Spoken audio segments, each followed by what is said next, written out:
Good morning, guys. It's View from the Pew. We're in the sanctuary. It's Wednesday. Tonight we have our fellowship meal at 5:15 to 6, $4 per person, $12 per family. We invite you to come join us during that time. Then from 5:50 to 7 is our Team Kid Ministry. From 6 to 7, we have our Bible study with our youth and our adults going on. Our adults are going through Revelation. We'll be in Revelation 7 tonight, so please come join us for that. Interesting stuff. Also, our choir members are going to be practicing tonight as well, so I believe that's correct. So choir members, you may want to check on that. We're in John chapter 13. We're looking at John's commands of Christ. Yesterday we talked about letting Jesus wash our feet. In the spiritual sense, in the sense that we go through this world and our feet, our spiritual feet, get dirty. And we need him to cleanse us. We need to come before him for cleansing on a regular basis. He serves us through doing that. Well, not only do we need to let Jesus wash our feet, we need to wash one another's feet. And this can be taken two or three different ways. When you become a Christian, you become a part of a new community of people, a new family, a new nation. Peter called it a holy priesthood, a royal priesthood, a peculiar people, a holy nation.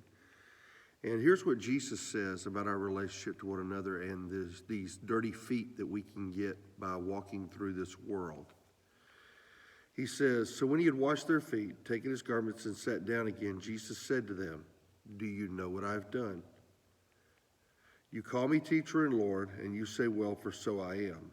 If I then, your Lord and teacher, have washed your feet, you also ought to wash one another's feet. For I have given you an example that you should do as I have done to you. Most assuredly, I say to you, a servant is not greater than his master, nor is he who is sent greater than he who sent him.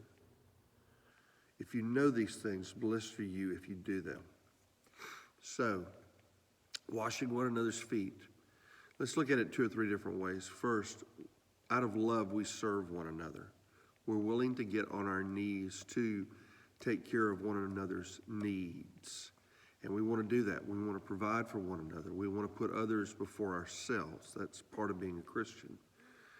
But if you take the spiritual emphasis that Jesus put toward washing feet, that means that when we see a brother who's stumbling, those of us who are spiritual need to help him to see that his feet are dirty. He's not dirty, but his feet are dirty.